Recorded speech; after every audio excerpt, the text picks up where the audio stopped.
One metal keeps you alive. The same metal, in a dose only slightly too large, poisons you. There is no third option.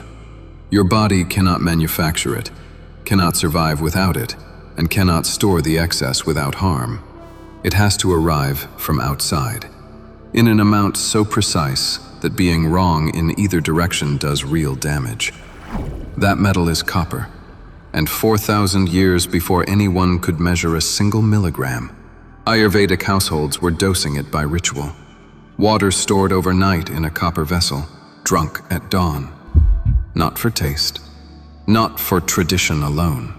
They believed the metal changed the water and changed the body.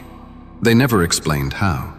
They simply passed the practice down, household to household, generation to generation, with no mechanism to point to.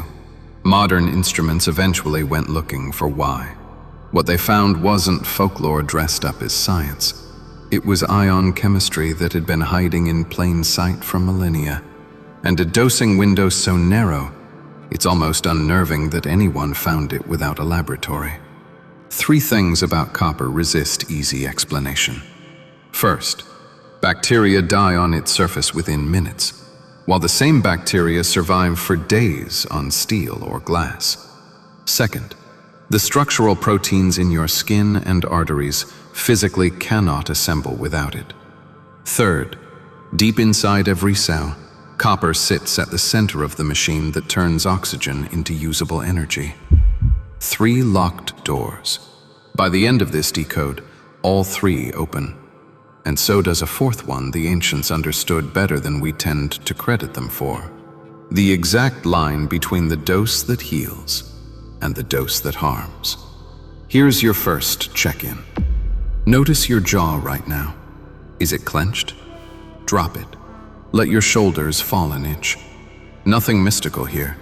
You simply hold tension you never agreed to, and letting it go returns a little attention to your own body, which is exactly where it needs to be for the next 15 minutes.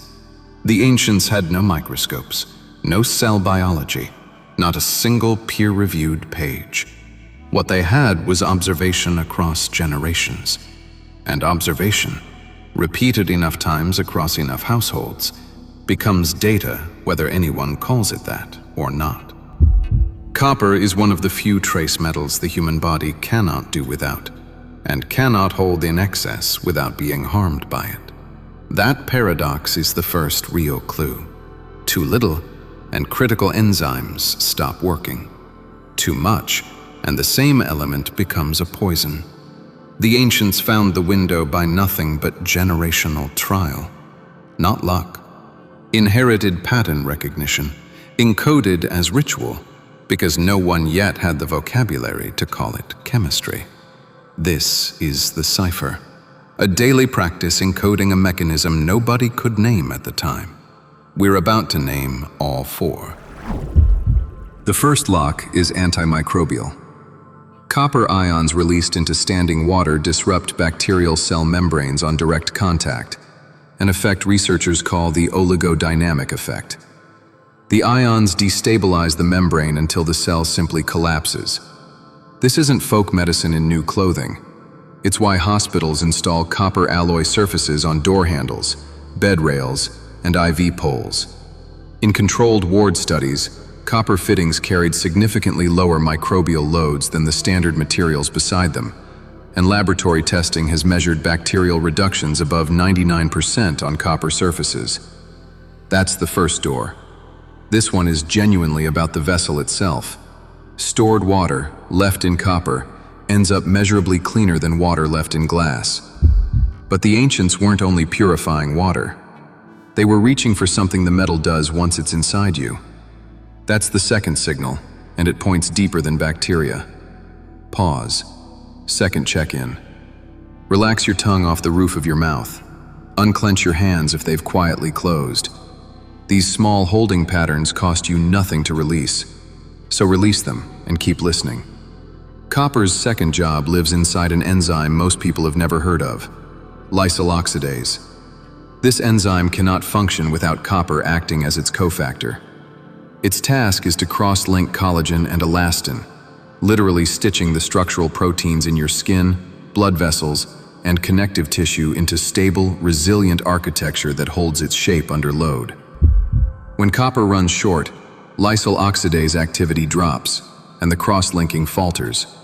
In deficiency, connective tissue forms weak and disorganized. This is a documented biochemical pathway in connective tissue research. The enzyme fails without its copper. Notice what I'm not saying. I'm not telling you copper water tightens your face. I'm telling you the machine that builds your structural tissue does not run without this metal in the system. Those are different claims, and the honest one is the more interesting of the two. One shared element. Bacteria dying on contact on the outside. The scaffolding of your own body depending on the same metal on the inside. Two mechanisms, discovered by ritual centuries before the biochemistry existed to explain either. The third lock is the deepest.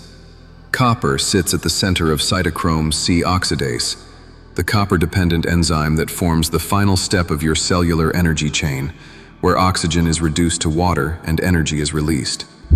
When copper is adequate, that step runs cleanly. When copper is deficient, the activity of this enzyme drops, the energy chain backs up, and mitochondria leak more reactive oxygen.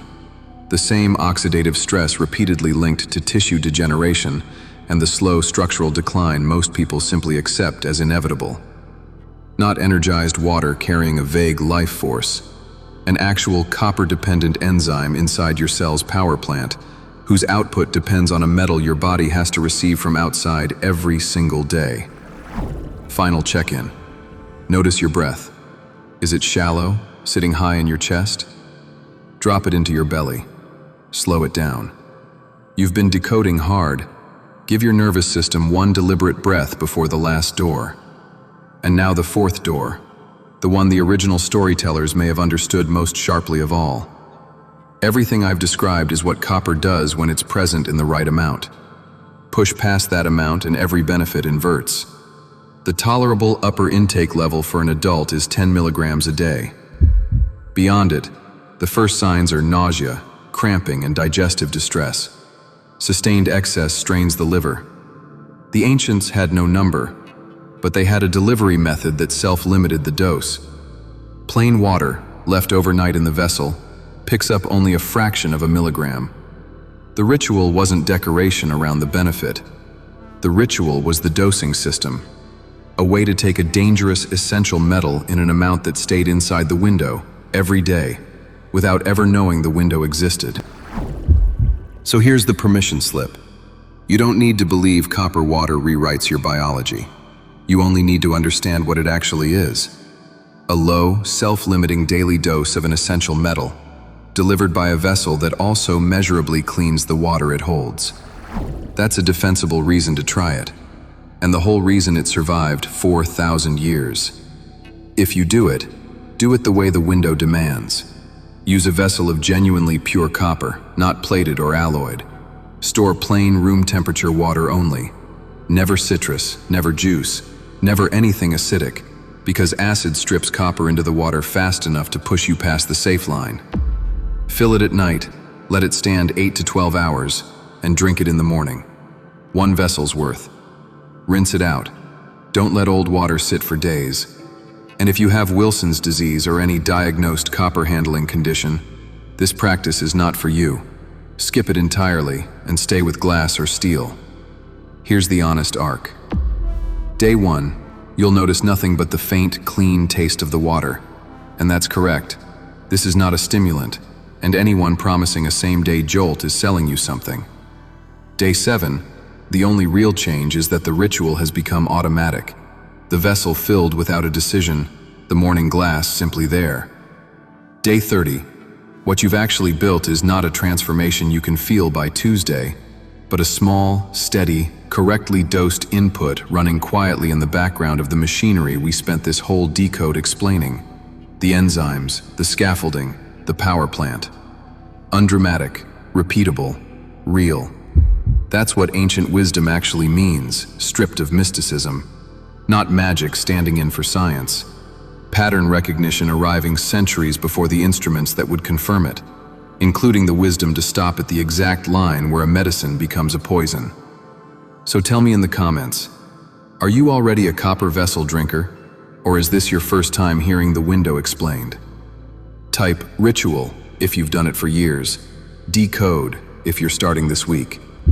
And if this is the kind of thing you want more of, the practice first, the mechanism second, the honest line always, subscribe, because the next code is already being decoded.